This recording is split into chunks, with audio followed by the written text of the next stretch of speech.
So guys, nandito po tayo ngayon sa SMDC. Maglalagay po tayo ng Freon.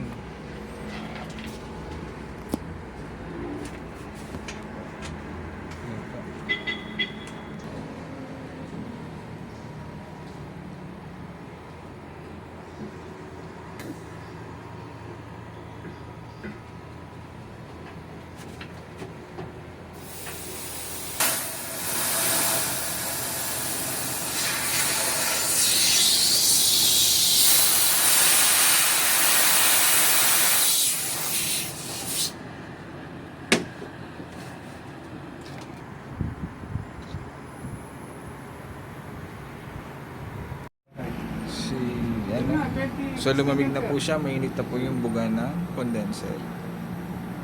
Yan po. But normally ba sa every ilang taon bago ka magkarga ng Freon? Di naman nawawala yan sila, basta walang leak eh. So may possible ni-leak pa rin talaga ito. Maano Yan, naman yung guys. sa diba dun sa, kasi sinasabi din naman. Yung mga ganto-ganto. Wala yun siya sir. Ha? Tapos wala. Yan guys, malamig na po yung buga ng aircon. Yan. So sa mga papalagay po ng Freon, sa KLB lang po, Refrigeration and Air Services po. Yan.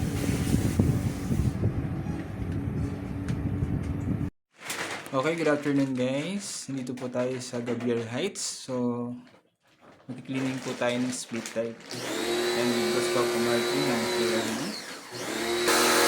Yan, Boss Robin ng KLB. So may cleaning na po yung outdoor unit. Yan po guys.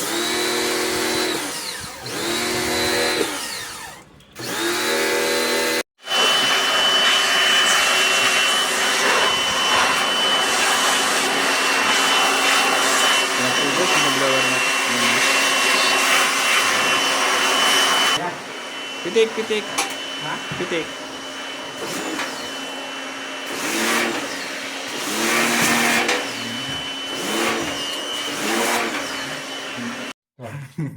So yan po yan po ang aayusin guys.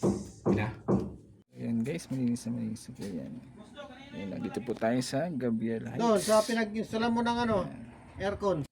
So guys, tapos na po namin siya linisin. Ito po yung indoor, malinis po yan. Okay guys, salamat po.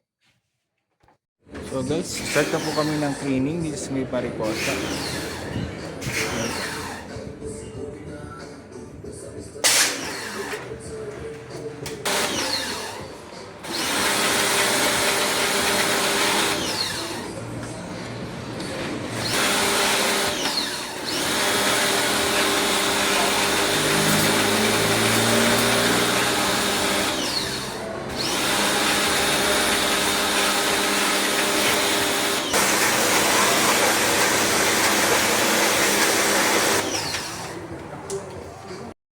Yan guys, nag-blower na po.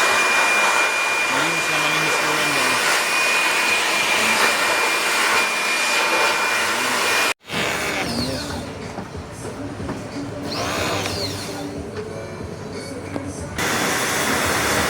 Cleaning po sa Mariposa, outdoor. Yan, outdoor unit po yan guys.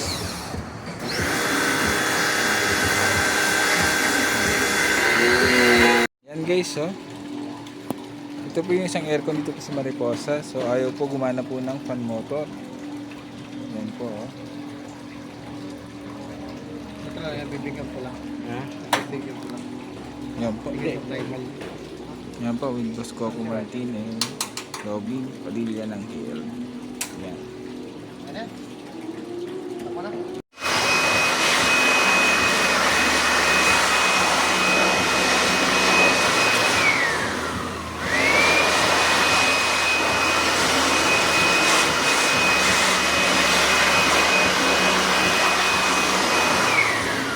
So, ito po tayo nag-cleaning sa Mariposa. La Mariposa. Yan.